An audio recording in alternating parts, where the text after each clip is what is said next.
jaalayaal safarkiina maanta aho wuxuu ka mid yahay tababaradii badnaa ee in laydin mariyay ahayd intaydaan gacanta ku dhigin mas'uuliyadda waddanka in laydin mariyay ahayd ayay ka mid tahay inaad ku cilmi yeelataan aad soo barataanin ummadda aad gargaari doontaan ummadda aad u talin doontaan ummadda aad cadowga ka celin doontaan ummadda aad dugsan doontaanin ee dadweynihii Soomaaliyeed ahaa inaad soo barataan xeerkooda xamaaskooda dhaqankooda caadooyinkooda noloshooda iyo halka ay ku nool yihiin jaalayaal intaas waxa ay soo raacda in yaro waana waxaad u socotaan waxa weeye miyi haddii kale waa tuulo waxaad ugu tegi doontaan dad aad iyo aad uga wanaagsan dadka aynu magaalada kula kulanno waxaad ugu tegi doontaan dad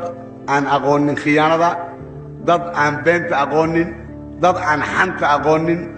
dad aan ajnabi iyo malafsi isticmaar aan aqoonin oo baranin dad Soomaali oo nadiif ah oo xalaal ah ugu tagaysaan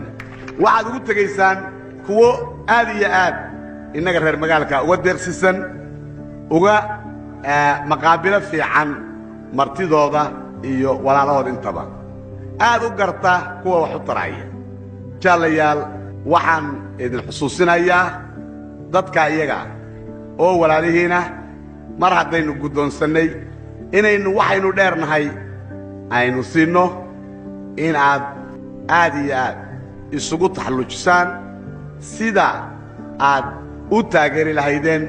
ama ha ahaato xagga waxbaridda ama ha ahaato xagga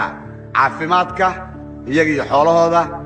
ama ha ahaato xagga hawlaha kaleeto ee la xiriira hawsheenna tan waxaan idin su'aalanayaa in aad dhammaantiin ka taxadirtaan habka wanaagsan ee aad ula dhaqmi doontaan dadka iyaga ah waanuba iyaga xaggooda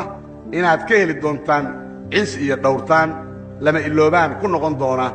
intaad noloshiinna intaad jirtaanin qofka kastoo adinka ah